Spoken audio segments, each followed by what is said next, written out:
Welcome back to The Division 2. If you do not like the negative videos and me ranting about The Division 2, then this is not the video for you. I suggest you click off very fast, because this one gets quite heated. I have been on Twitter looking around for news regarding this game because that's all we have for it. There's no content to play. We don't know what's going on with Skyscraper. We have to wait until the end of the month. They're not ready to talk info about that yet. One of the biggest problems is the fact that they won't tell us whether it's going to cost or not, and if it was going to be free, I'm pretty sure they would have covered that instantly. So I'm guessing they're trying to figure out whether they want to give it to Warlords of New York players for free or whether they want to charge. Are they going to just completely lock it behind Warlords of New York? There's a lot of questions revolving Skyscraper, but the topics in this video are tweets that Bruce has been sending out. Bruce is a developer on the game, not entirely sure what his exact role is, but he seems to be the only person, and he's not even a community manager as far as I'm aware, he's an actual full-on developer, but he seems to be the only person out of the entire studio, including community managers, that is actually talking to the community. There are two things I want to cover, two tweets that he sent, or two threads that he's been a part of, and this first one is about Lady Death builds. If you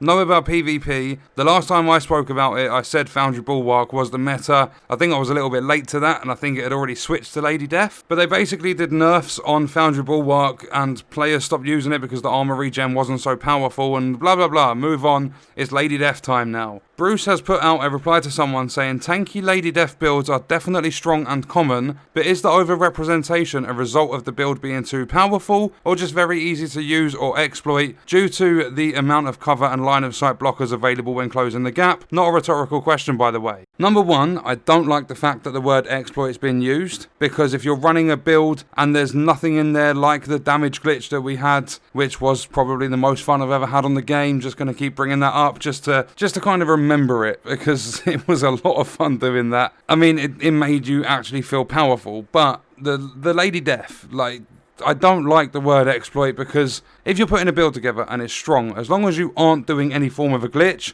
as long as it's still within the things that are in the game, then there's nothing exploited there. That word really it bugs me, because it's overused, it's not used in the right terms in some cases, so on and so forth. But if a developer is noticing or listening to the community and finding out that a build is strong and common, then it's obviously in PvP a meta build. And yes, it is a result of the build being too powerful. The Lady Death needs to come down in some way. Or they should have left all the other guns as they were and just seen how it went after they did the nerf to Foundry Bulwark, because people might have found guns to counter it better, but they brought down marksman rifles and I can't remember all the other stuff they did, but they didn't even do it during a title update. They did it on just your typical weekly maintenance. And then the funniest part is the fact that they come back from a 4 to 5 week hiatus from State of the Game and they have nothing to talk about. No news or info about the game, very light on news, I think it was, that's how it was specified. But there was just no talk of these changes that were made in the weekly maintenance. The one thing that was left out is the Lady Death, and now that's become a very popular build. If it was the case of cover and line of sight blockers and closing the gap, I think other SMGs would come into consideration as well. But not just that, the way this has been worded,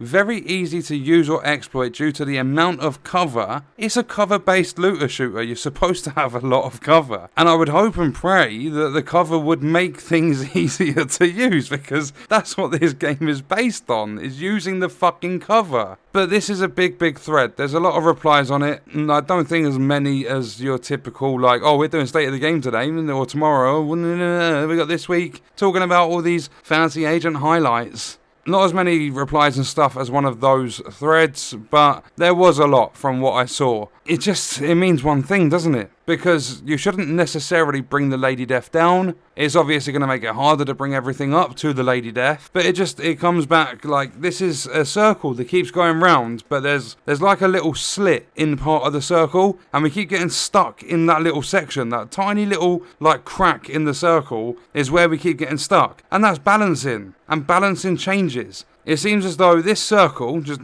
picture a circle in your head. We're going to be creative with this. Picture a circle in your head, and you've got a tiny little crack. We'll say it's on the bottom left corner, so the southwest of the circle there's a little crack. You have title updates, And these title updates are sat right at the bottom, the most south part of this circle. So let's just say it's like a clock. You've got a hand in there. The hand comes round, it hits the bottom, boom. Like the bells go off or whatever, that's time for your title update. As soon as we take off and we're going around clockwise, we get to the southwest part just after the title update. There's something they need to balance again. It happens every single time. We're going round in a circle. Title update, balance, title update, balance, title update, balance. You get the point. Literally, for the last 17 months, which is roughly how long this game's been out now, it's just been 17 months of balancing changes. They might as well have called it the Division 2 Balancing Edition, or something fucking stupid. It's ridiculous how many mistakes they make and how many things they mess up on in terms of making one gun too powerful, making one piece of gear too powerful, messing up a percentage.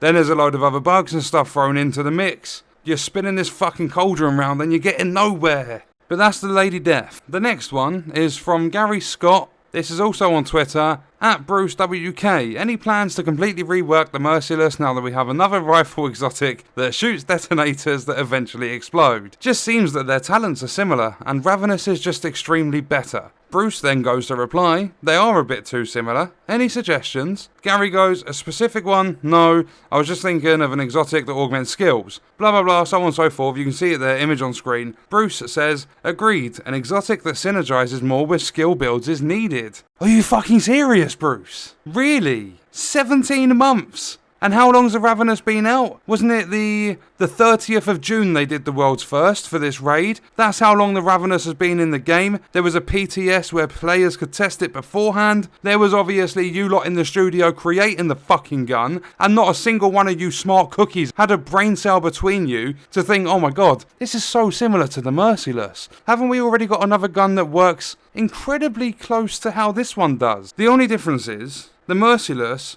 it's primer on pull of the trigger, detonator on release. Or that's how it worked the last time I used it. Haven't touched it since, I don't know, a bloody long time because it's such a broken gun, they're constantly changing it. You'll literally have one title update, it'll have 800% explosion damage, next one it'll have 1200, then oh no, too strong, back down to 900. But then they brought in the Ravenous, and instead of like primer detonator on pull release, it's now, if you want offensive primers, you shoot from your left shoulder. If you want defensive, you shoot from your right. And then, once you've planted enough primers onto the enemy, you just switch shoulder and shoot with the other one to detonate them. I mean, I've been saying it for a long time, the primer detonator shit should have stayed in Anthem, but it's in the game and it's now on 2 guns. My problem with this is, yes, they don't have a gun that augments skill builds, but I don't think a gun necessarily should. Because a gun deals damage, a skill deals skill damage. I don't think that's necessarily the case. It shouldn't be that the Merciless or any other exotic gun should augment skill builds. But the thing that annoys me about it is if they do rework the Merciless completely, and they do make it augment skill builds, or even touch the Merciless and make it different to the Ravenous, if you then want what the old Merciless was, what the Ravenous currently is, you have to go and do the raid. So that is putting a stupid idea into their head. Because the raid is 1, not only boring, 2, not only fucking frustrating, 3, not only annoying to get 8 people together that are actually going to communicate and play well as a team, 4, not only going to have to put up with the stupid mechanics. I could keep going, the list will get bigger, I can't be bothered. The fact that no one has thought of the Ravenous being similar to the Merciless, the fact that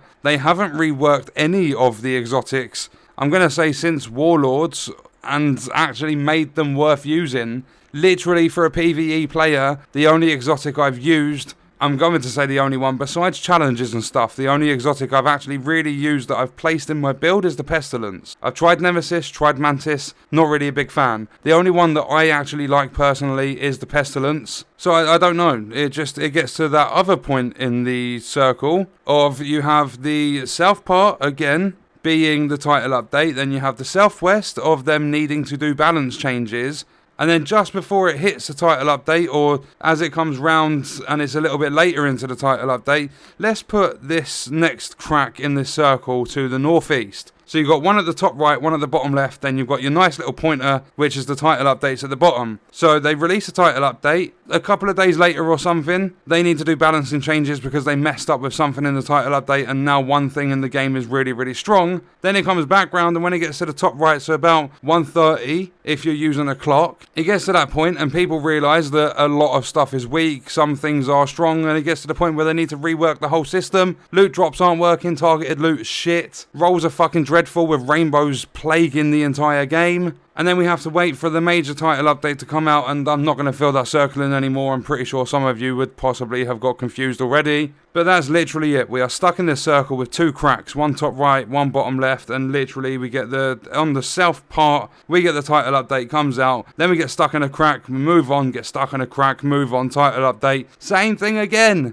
And we've done it with every single title update. The next one coming is 11. I don't know. If you're still playing this game, I need to know what is giving you the motivation to play at the moment. I literally I look at the game and I'm just like, nah, can't be bothered to play.